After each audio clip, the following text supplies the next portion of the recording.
Hey guys, this is Jay Calderon with Jay Unboxing here, giving you a personal prediction for Charles Martin versus Luis Ortiz. And as always, this is just my take. Your prediction can be left down in the comments section below. Would love to hear them all. A little bit of fight info here. We have Martin versus Ortiz taking place at the Hard Rock Hotel and Casino in Hollywood, California. This will be airing live on pay-per-view. Why?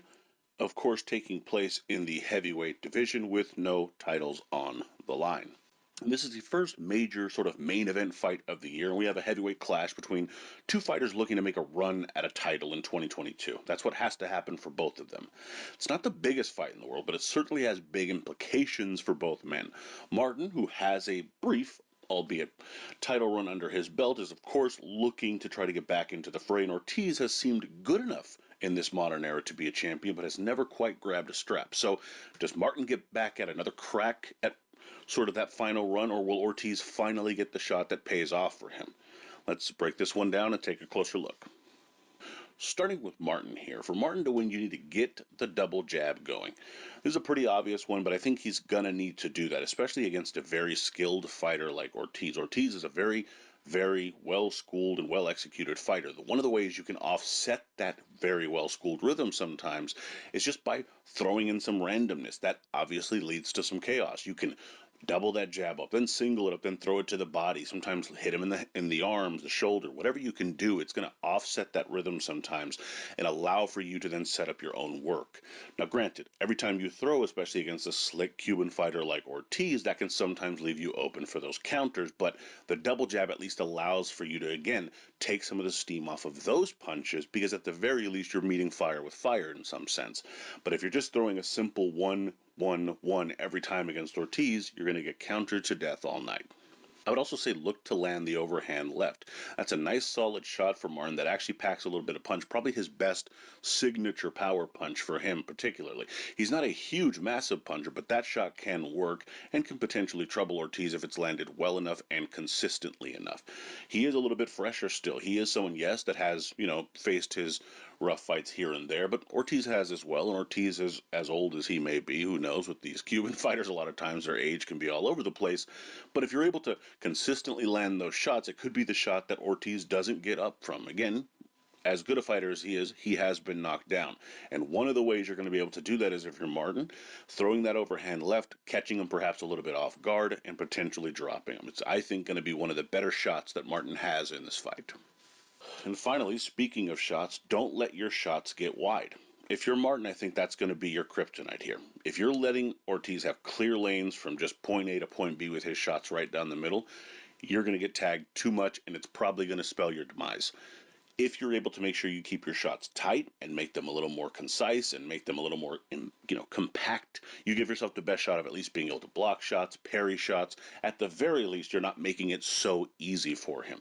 But if you're throwing wide, lungy or winged shots that are really coming in around the corners against a guy as well schooled as Ortiz, who still has pretty fast hands, I think it's going to spell trouble for you in this fight, and it's something that you should definitely avoid. Now, for Ortiz to win, I think you need to build as the fight builds. What I mean by this is pretty simple. You want to make sure that you're not shooting your wad too early in the fight, but that at the same time, you're kind of building and ramping up towards an impressive performance, especially because at times, Cubans can get a reputation for being a little bit lackadaisical and having some lackluster performances. In this case, you're going to preserve yourself as the older man and continuously build as the fight progresses, taking little to no punishment early on, and then allowing yourself to build more and more points as more and more rounds pass. This is just a nice, solid way of making sure that, number one, you're actually, fulfilling a game plan, but it's also aesthetically looking like you're in control and growing more into the fight, and that will most likely pay dividends as it pertains to the scorecards. I would also say blind with the jab, land the left. Again, very simple stuff, but Ortiz makes simple look very good because he is such a skilled, crafty fighter. Blind him with that jab. Throw it out there, make him guess, maybe again, double it up at times. Do different things with it to kind of, again, work as that blinder. And once he's being sort of lullabied to sleep in that way, you can land that left hand over the top of that. I think for Ortiz, as simple as that sounds, it's going to be very successful for him on the night, especially if he can start ramping it up as the fight progresses, maybe getting Martin a little bit out of pocket and frustrated at times. His shots become a little wider, and next thing you know, that left hand erupts like dynamite. I would also say stay off the ropes. That's a negative trait that a lot of fighters that are more, skilled, slicker fighters can sometimes have. And against someone like Martin, who might be swinging, might be a little bit more of the slugger in this fight, it can make the judges perceive you as the fighter that's losing the contest. Obviously, you don't want that. What's more, I think if you're a counter-punching fighter, typically you want to have some room to be able to kind of, do that kind of pull counter, kind of set traps a little bit more. Just being on the ropes doesn't allow for you to do that. If you're just trying to land that one single shot and you don't have a lot of answers, that's one thing. But Ortiz should have the answers, and in my opinion, one of those answers should be stay off the ropes. Now, in terms of my pick here, barring a sort of aging overnight process from Luis Ortiz, my pick has to be the Cuban.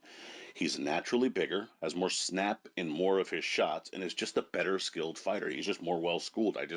The eye test suggests to me that he is the better of the two fighters if effectively the playing field is level and even. While Martin will know he's up against it and will want to impose himself early, will want to try and change that narrative, Ortiz will make him pay with counter shots and push his man back.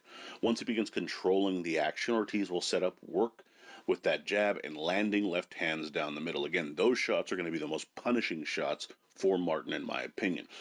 While Martin will have his best chance with the left, during those sorts of exchanges, he may have his most trouble as well, as the more skillful shots of Ortiz get there first and hit perhaps a little bit harder. I don't think Ortiz lets Martin get beyond the middle frames once he really gets going. Luis Ortiz via mid-fight stoppage. Now, the odds seem to suggest something similar in terms of what I happen to predict here. They do have Luis Ortiz at a minus 455 favorite, with Charles Martin coming in at a 310 underdog, a plus 310 for that matter. Pretty interesting odds here. Again, if you do think the American has perhaps a shot at coming in and pulling out the upset, you got some great odds there. 3-1 is pretty decent, especially for a heavyweight encounter where anything can happen. And again, Ortiz is an older fighter that's been stopped a couple times. It's not like he's a fresh, daisy floating into the ring here wonderfully. He has some wear and tear on the tires there. It's a possibility there. In terms of a straight money bet for Ortiz, stay away from that. There's just all risk, no real reward there as far as I'm concerned. You can find, again, an over-under here that perhaps looks a bit enticing to you.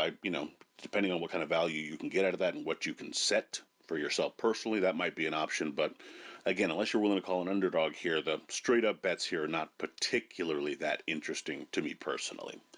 In any event, my prediction record heading into the weekend is zeros across the board, as it is a new year, and we're going to be resetting that clock, so to speak. So let me know what you guys think, though, down in the comments. I'd love to hear your thoughts, predictions, bets, so on and so forth. Please be sure to like, comment, share, subscribe, and follow. Let me know your picks on this one. How do you think either man does, and who do you think, if whatever it is in terms of your prediction for the winner, who do you think they go into the ring with next, and how well can they do? Can they capture a title? I'd love to hear all your thoughts there. Please be sure to like, comment, share, subscribe, and follow at jcalderon_JOB on Twitter, and you can email me at junboxing@gmail.com. Love to hear from you there. Also, be sure to check out junboxing.com for schedule, results, betting odds, rankings, and more. Check out a piece I have down in the description box. You can click that link on the plethora of pay-per-views lately and what needs to change for that system to work. Also, you can check out the link for my year-end awards that will be down in the description box as well. Make sure to check that out and check out my fighter grades, which will be coming out on Sunday, probably including this event in particular. And as always, until next time.